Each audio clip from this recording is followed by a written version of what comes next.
Hello?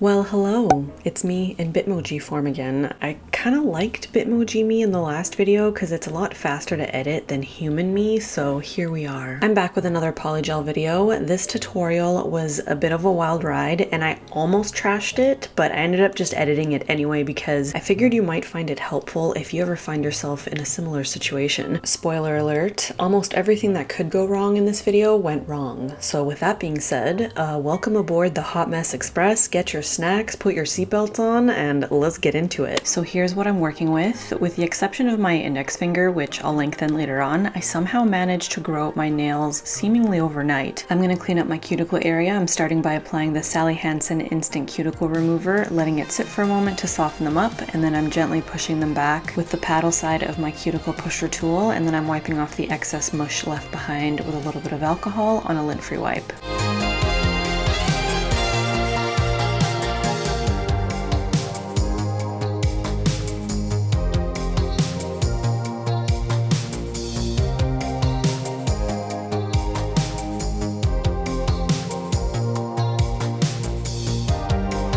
Next, I trimmed off all the dead hangy skin around my cuticles and gently filed my nails, giving them a more rounded shape. And you can see my middle fingernail here is on the brink of cracking right at the tip. To prep my nails, I'm first wiping them with a bit of my CND nail surface cleanser, applying pH bond, followed by an acid-free primer. And as I was prepping my nails, I decided that I may want to remove these sooner than I had first planned. So I'm going to be applying my ASP Peel Off Base Coat. If this is your first time here, the ASP Peel Off Base Coat makes any gel product that is applied over top of it peelable, which is awesome when you're working with polygel because if you know anything about polygel, it's that it is an absolute nightmare to remove. This peel off base coat has become a recent favorite because it allows me to easily switch up my polygel. If you want your polygel nails to last 3+ weeks, I'd skip the peel off base coat and I would just prep with a pH bond and an acid-free primer, followed by a base gel, which I'm applying now and curing in my LED lamp for 45 seconds.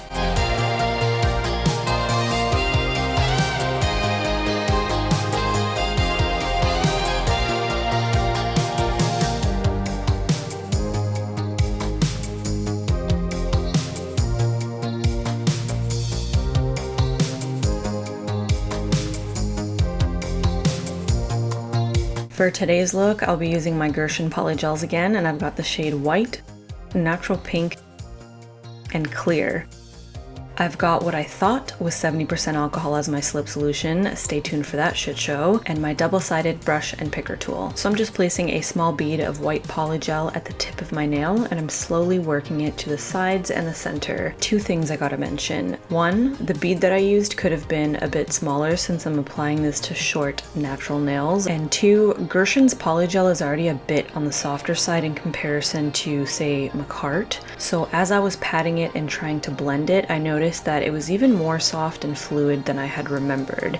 It kept breaking down, slipping around from side to side, and it kept creeping up higher and higher up my nail. I managed to feather out the edges and it didn't look too bad in the end, but I knew that something was off, so I flash cured it and I moved on to the next nail. Again, the bead that I used was way too big. If you're gonna be doing this on short nails like I am, you can probably use half the amount of white polygel that I did. And again, as I was blending this out, I was thinking to myself, it almost feels like the slip solution is making the polygel break down or something. It just kept breaking down and creeping further up my nail, and I was kind of losing control of it. Anyway, this nightmare went on throughout the entire process of applying the white polygel, and it was only at the very end that I realized the 70% alcohol I thought I was using as slip solution was not 70% alcohol after all. Before I sat down to film, I realized that I ran out of my normal 70% alcohol, so I went to my pantry to grab another bottle. Well, I had a little stash of liquid hand sanitizer from when I thought the world was gonna end last year, and it was right next to all of my extra bottles of pure 70% alcohol that I normally use to clean my tools or as slip solution when I work with polygel. The bottles are pretty much the same size and shape, so I guess I accidentally grabbed the wrong bottle, and without even looking at the label, poured the liquid hand sanitizer, which is not purely 70% alcohol, hence why why it was breaking down my polygel and making an absolute mess of my application.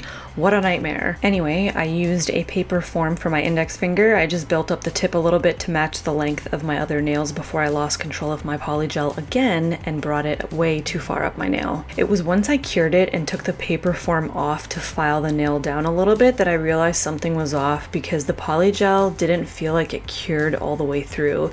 It was way too soft as I was filing it, so after filing it down, I ended up curing all of my nails for an additional 45 seconds before moving on to the next step. So what have we learned so far today? 1, if you're doing a French fade using polygel on natural short nails, only apply a tiny bead of white polygel at the tip of the nail and blend it out. And 2, only blend it 1/3 of the way up the nail and make sure that it melts into your natural nail before curing. And 3, for the love of God, do not use liquid hand sanitizer as slip solution, as it will break your shit up and not cure properly. 70% alcohol is the perfect slip solution, and if you can't find that, acetone-free nail polish remover also works. So anyway, once I finished applying the white, and once I discovered that I had been using frickin' liquid hand sanitizer this whole time, I just kind of sat there staring at them for about 10 minutes, contemplating scrapping this video, removing them and starting over. But then I thought, you know what? Not every video needs to be perfect, and maybe my little silly mistakes will help somebody out when they're on the polygel struggle bus. Moving on to the application of the pink polygel. By this point I realized my mistake and I started using 70% alcohol as my slip solution. I'm applying a small bead of polygel at my cuticle area and I'm slowly patting it down my nail. Another tip I have when doing a polygel French fade, specifically on short natural nails, is to use a cover pink or a cover peachy nude instead of a translucent pink shade of polygel when blending it into the white like I am here. When you're doing a longer set, you can get away with using a more translucent pink and layering it to cover up any unevenness of the white underneath. But when you're working with short natural nails, you can't really get away with layering the translucent pink and diffusing the white underneath without it looking really bulky. So my pinky nail turned out all right, but you can still kind of see where the white polygel ends underneath. And if I were to have used a cover pink shade of polygel over top, you wouldn't be able to see as much. I'll show you my technique to fix this and sort of diffuse everything later on, but I just thought that was worth mentioning. Anyway, after I apply the pink, I flash cure my nail off camera before moving on to my next nail. The white polygel on my pinky and ring fingers doesn't look too bad, but you can see a harsh edge on the middle finger, which was a result of using liquid hand sanitizer instead of 70% alcohol as my slip solution. It just didn't melt the polygel into my natural nail like it should. I wonder if I would have had a different result had I used Makartt polygels instead of Gershion. I noticed that the Gershion polygel formula has a bit of a grittiness to it, kind of like acrylic, and the Makartt polygel doesn't have that. Although both formulas have a certain amount of acrylic in them, it's not noticeable when you work with Makartt. If you've used both brands, you'll know what I mean. When you first squeeze out Makartt polygel out of the tube, it's soft and glossy, whereas the Gershion one has like a gritty look to it until it levels itself out. But as soon as you touch it to smooth it out, that grit is back, kind of like acrylic. It's only smooth when it's level and not being handled. Let me know if you'd like to see a follow-up video attempting a French fade on short natural nails using Makartt polygels with the proper slip solution. I love short French fade baby boomer nails, so I'll probably do another set soon.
So once I'm done applying the pink to all of my nails, I give them one more cure at the same time for 45 seconds.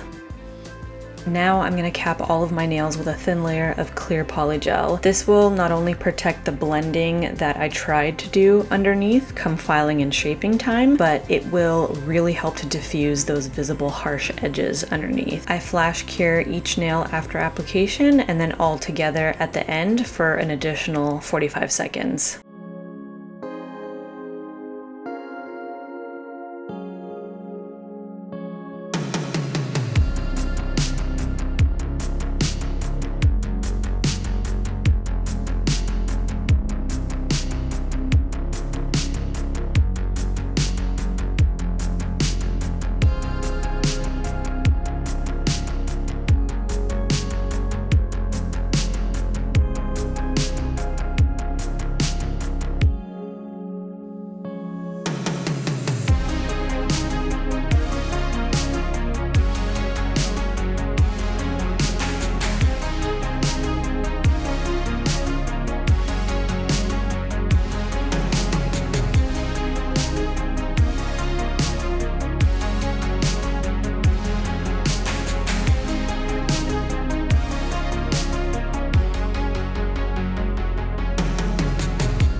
Moving on to my filing and shaping, I'm extra gentle when filing and shaping short nails so that I don't accidentally turn the skin around my nails into hamburger meat. I'll be alternating between a 180 grit file to shape the surface and tips, a fine sanding band to clean up the polygel around my cuticles, and a buffing block to smooth out the whole surface of my nails.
An extra step I always like to do, especially when working with polygel, is to clean up under my nails using an e-file and an under the nail bit. It really just takes the manicure to the next level.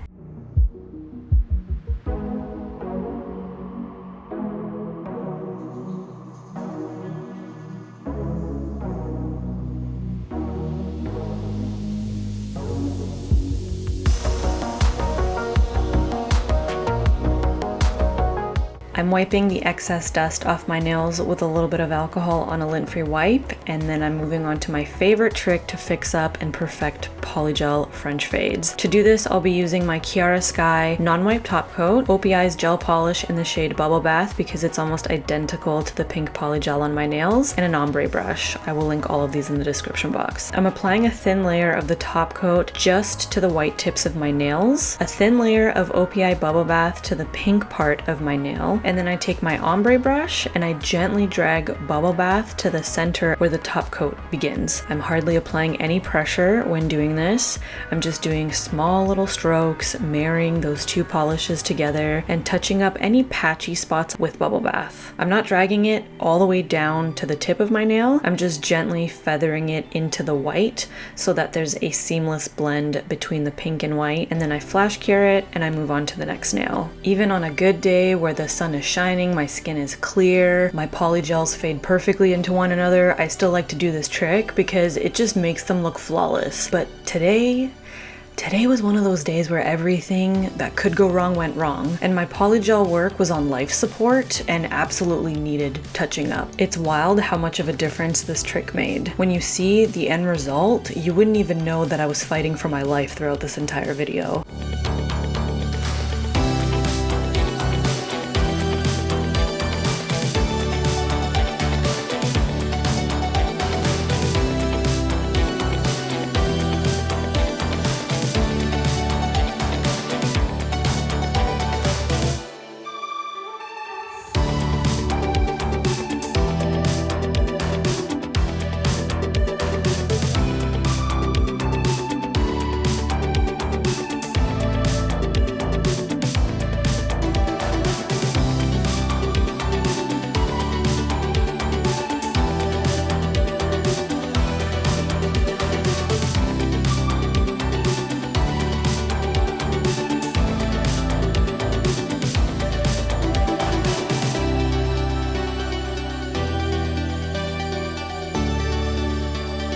Once I'm done doing this to all my nails, I give them one full cure for 45 seconds, and then I move on to one final layer of top coat. I cure them in my LED lamp for another 45 seconds, and I finish off with my current favorite cuticle oil. Now that I'm done editing this video, I'm kind of glad I didn't throw it in the bin because it showcases that sometimes when you're in the polygel trenches, you have to just keep going and see it through, and it might not look half bad in the end. And other times you may have to just accept that your work looks like dog shit and start over, but more often than not, little mistakes can be fixed along the way. I also realized that always striving for perfection has made me kind of like overly self-critical, which causes me to scrap like way too many videos over the smallest things. So I'm really trying to cut that out and get out of my own way so you guys get more videos. You have no idea how many videos I've thrown away over the smallest little error. Anyway, thank you for coming to my TED Talk. I really hope that you guys enjoyed this video and found it helpful. As always, everything that I used will be listed in the description box below. Thank you guys very much for watching. Thank you for subscribing and staying subscribed, and I'll see you in my next one. Okay, love you, bye.